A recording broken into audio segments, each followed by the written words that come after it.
करते हैं और सबसे पहले जानते हैं कि नेटवर्क मार्केटिंग क्या है। नेटवर्क मार्केटिंग एक ऐसा बिजनेस मॉडल है जिसमें लोग एक पिरामिड स्ट्रक्चर नेटवर्क के रूप में शामिल होते हैं और किसी कंपनी के प्रोडक्ट को बेचते हैं। इस नेटवर्क का हर डिस्ट्रीब्यूटर यानी मेंबर एक इंडिपेंडेंट सेल्स रिप्रेजेंटेटिव होता है। इस नेटवर्क में जुड़ने वाले लोगों को प्रोडक्ट बेचने पर एक फिक्स कमीशन मिलता है।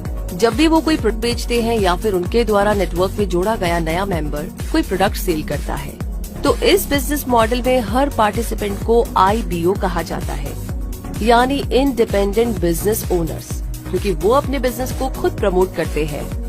नेटवर्क मार्केटिंग के जरिए प्रोडक्ट को डायरेक्ट कंज्यूमर तक पहुंचाया जाता है, यानी डायरेक्ट सेल की जाती है। नेटवर्क मार्केटिंग को मल्टी लेवल मार्केटिंग भी कहा जाता है। इसके अलावा भी नेटवर्क मार्केटिंग के बहुत से नाम हैं, जैसे cellular marketing, affiliate marketing, consumer direct marketing, referral marketing और home based business franchising. Amway और टपरवेयर जैसी कंपनीज अपने प्रोडक्ट्स को बेचने के लिए इसी नेटवर्क मार्केटिंग का इस्तेमाल करती है। नेटवर्क मार्केटिंग क्या है ये जानने के बाद इसे एक एग्जाम्पल से समझने की कोशिश करते हैं। नॉर्मली मार्केटिंग में यही होता है कि आप किसी कंपनी का प्रोडक्ट बेचेंगे तो आपको उस प्रोडक्ट के अकॉर्डिंग पेमेंट या कमीशन मिल जाएगा, लेकिन नेटवर्क मार्केटिंग इससे थोड़ा अलग और एडवांस है। कैसे? इसे इस तरह समझते हैं। मान लीजिए कि आप एक कंपनी से जुड़े हुए हैं और उसका प्रोडक्ट आपने अपने दोस्त को बेचा। ऐसा करने से आपको कंपनी से कमीशन मिल गया, लेकिन अगर आपके दोस्त ने भी उसी कंपनी का वो प्रोडक्ट अपने दोस्त को भी बेच दिया, तो आपको क्या लगता है कमीशन किसे मिलेगा? आपके दोस्त को? नहीं, नेटवर्क मार्केटिंग में इसका कमीशन आपके दोस्त को भी मिलेगा और उसके कमीशन का एक फिक्स परसेंटेज आपको भी मिलेगा। अब सवाल ये है कि इस बार आपको कमीशन क्यों मिलेगा, जबकि प्रोडक्ट तो आपके दोस्त ने बेचा है। यही तो नेटवर्क मार्केटिंग है कि आपके नेटवर्क में जितने भी लोग उस प्रोडक्ट की सेल करते जाएंगे, आपको भी उसका कमीशन मिलता जाएगा। तो इस तरह ये पिरामिड बढ़ता जाता है, क्योंकि मेंबर्स नए नए लोगों को कंपनी के प्रोडक्ट बेचते रहते हैं और उन्हें अपने पिरामिड में शामिल करते जाते हैं। तो इस तरह पिरामिड बहुत बड़ा हो जाता है और हर मेंबर को पिरामिड में अपनी पोजीशन के अकॉर्डिंग कमीशन मिलता रहता है, जो हर नए मेंबर के जुड़ने के साथ बढ़ता जाता है। नेटवर्क मार्केटिंग को समझने के बाद अब इस मार्केटिंग मॉडल के बेनिफिट्स की बात करें तो नेटवर्क मार्केटिंग के इस बिजनेस मॉडल को फॉलो करने वाली ऑर्गेनाइजेशंस अपने प्रोडक्ट्स की मार्केटिंग और सेल डायरेक्ट करती है। इसके लिए वो किसी डिस्ट्रीब्यूशन चैनल की हेल्प नहीं लेती है, बल्कि ऐसे नॉन एम्प्लॉयड पार्टिसिपेंट्स को रिस्पॉन्सिबिलिटीज दे दी जाती है, जो हर बार सेल करने पर कमीशन पाते हैं। इस नेटवर्क से जुड़कर के काम करने के लिए आपको बहुत ज्यादा पैसा भी इन्वेस्ट नहीं करना होता है और न ही कोई टाइम बाउंडेशन हुआ करती है। इस तरह के मॉडल में पार्टिसिपेंट्स को अट्रैक्टिव डिस्काउंट्स और ऑफर्स भी मिलते हैं, क्योंकि वो उस नेटवर्क के कंज्यूमर्स भी होते हैं। इस बिजनेस मॉडल में बाकी बिजनेस मॉडल्स की तरह ज्यादा एडवर्टीजमेंट करने की जरूरत नहीं पड़ती, क्योंकि एडवर्टीजमेंट्स की तुलना में पर्सन टू पर्सन होने वाली मार्केटिंग ज्यादा इफेक्टिव रहती है।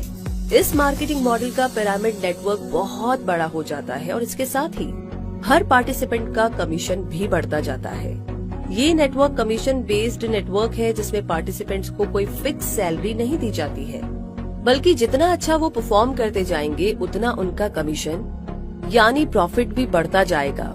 नेटवर्क मार्केटिंग के इतने सारे बेनिफिट्स जानकर के इसे परफेक्ट मॉडल नहीं मान लेना चाहिए, बल्कि इसके दूसरे एस्पेक्ट को भी देख लेना चाहिए, क्योंकि कई बार ऐसी कंपनीज भी मार्केट में आती है जो अपना फ्रॉड प्लान लोगों को दिखा करके अपनी ओर आकर्षित करती है और उनके पैसे लेकर के भाग जाती है। तो ऐसे में इन कंपनीज से सतर्क रहने की बहुत ज्यादा जरूरत होती है। साथ ही साथ किसी कंपनी से जुड़ने से पहले थोड़ी इंक्वायरी करना भी जरूरी होता है, फिर चाहे वो आपका कोई रिलेटिव ही क्यों ना कह रहा हो या आपका दोस्त ही का कह रहा हो।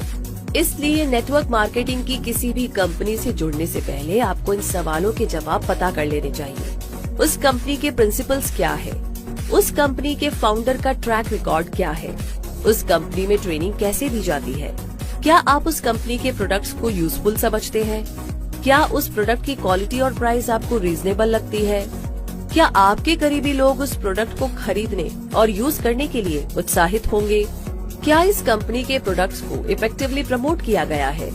तो ऐसे सारे सवालों के जवाब आपको बताएंगे कि क्या वो कंपनी सही है और क्या आप उस कंपनी के नेटवर्क में जुड़कर अच्छा कमीशन कमा सकेंगे।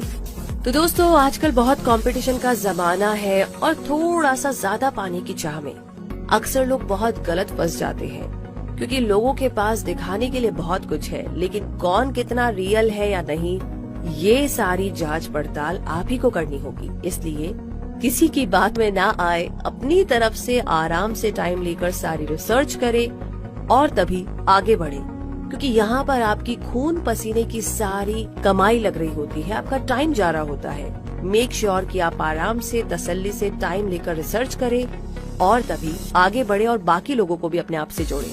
तो दोस्तों नेटवर्क मार्केटिंग क्या होती है और इससे जुड़ करके किस तरीके से प्रॉफिट बनाया जा सकता है और किन बातों से सावधान रहना जरूरी होता है, ये आपने जान लिया है। इसके साथ साथ ये भी याद रखना होगा कि चाहे आप किसी कंपनी में जॉब करें या नेटवर्क मार्केटिंग के जरिए अर्न करें, मेहनत तो आपको करनी ही होगी, क्योंकि बिना मेहनत के ना कमाया नहीं जा सकता है। हाँ, ये सच है कि नेटवर्क मार्केटिंग से जुड़ करके आप जल्दी और लॉन्ग टर्म के लिए अच्छी कमाई कर सकते हैं, अगर आप स्ट्रेटेजी से चलेंगे और सही डायरेक्शन में मेहनत करेंगे। So all the best.